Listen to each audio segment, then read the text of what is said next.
have been making jewelry for a long, long time.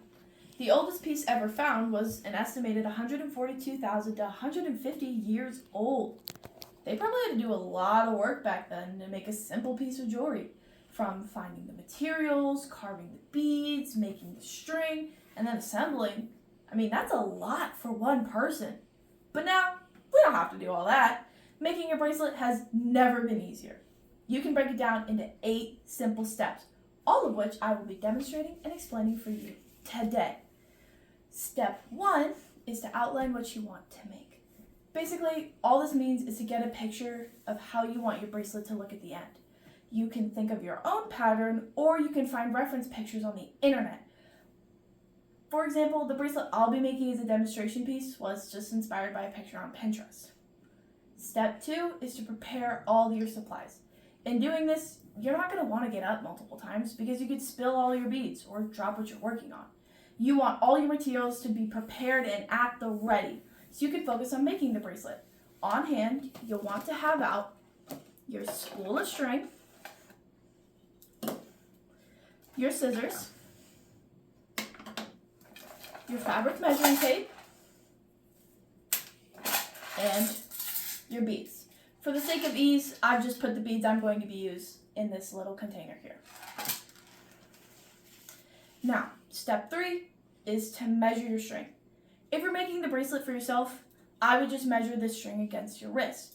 The easiest way is to unspool your string and wrap it around your own wrist, like so. This gives you a pretty good estimate of what your wrist size is by pulling the string taut, so you can see about how much string is actually needed to cover your wrist. But if you're making this for someone else, you might not have them on hand. So what you can do is use a fabric measuring tape and ask them to measure their own wrist. Basically, how you would want them to do that is to put the fabric measuring tape here and wrap it around their wrist, making sure that the one side is on, their wrist. So that way the measurement on the other side is proper and, accurate. For example, my wrist size would be about a 7. And what you can do, now that you have that, is lay it out like so you can see it, and unspool your string to match that length. That'll give you a pretty good example of how much string you're actually going to need to wrap around the wrist to make a bracelet. But obviously, if you're doing it for yourself, just spooling it around your wrist is easier. No matter how you do it, you're going to want to be mindful of how you want the bracelet to fit. If you want it super tight, just use your exact wrist size. But if you want it to be looser, you might want to add just a little extra string to make sure that, you have a looser fit. Now, step 4 is going to be to cut your string. Now that we've kind of unspooled our string, and again, I've unspooled it and respooled it, so that doesn't quite apply to me, we're going to want to cut it. Just, grab your string, cut your measurement. But as a general tip, I would leave a little extra string, even more than you already might be using if you want a looser fit, because you're going to want to tie your string at the very end. And tying it with itty-bitty nubs of string is pretty hard.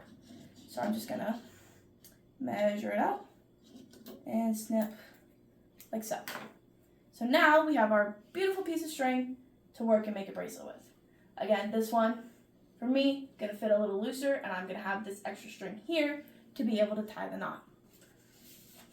Now step 4 is to actually put the beads on the string. We made it! We're finally gonna put the beads on the string. We're gonna just clear this out of the way first. For this, you're gonna wanna be mindful of your design. For me, my design involves these little letter beads. They might be hard to see on camera, but that's what they are. I'm going to start from the middle of my design, or as I like to put it, the part of the design you see on your wrist. You want the letter or the word we're spelling to be visible on your wrist. So you want to start with that so the knot doesn't interrupt your pattern.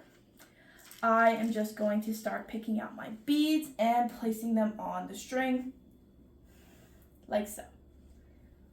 This part might take you a little bit just because of the nature of literally stringing a bead. undo that. So, oops.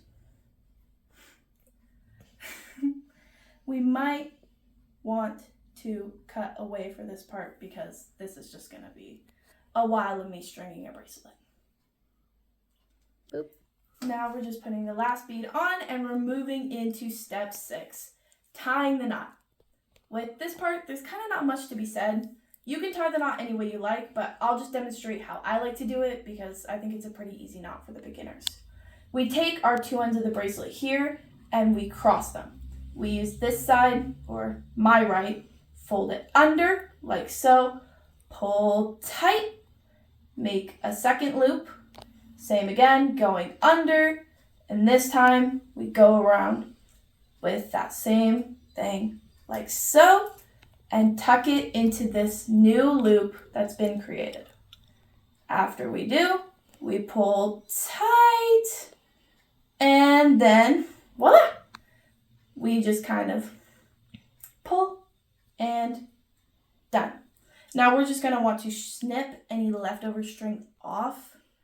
So now that we've tied it, we grab our handy dandy scissors and just cut it to a more manageable level because I don't know about you, but I don't really like a bunch of long string hanging off my bracelets.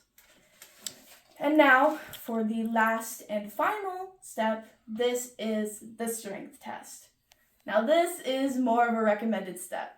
It helps to see if your knot is going to hold for a while, and the reason behind this is so you know your bracelet is secure and it won't break when you try and wear it outside. I've had that happen to me, and trust me, it is not fun to pick beads up off the street. So right now we're just going to give this bracelet a couple good tugs to really see if this knot can hold up to the standards of everyday wear in life. Because what do you do when you put a bracelet on, right? You tug it over like so. So just tugging on this bracelet shows that it can withstand the wear and tear of everyday life and it's not going to snap on you. Now that you've done that, and if your bracelet has passed, like mine, ta-da! You have made a beautiful bracelet that theoretically can stand up to the elements.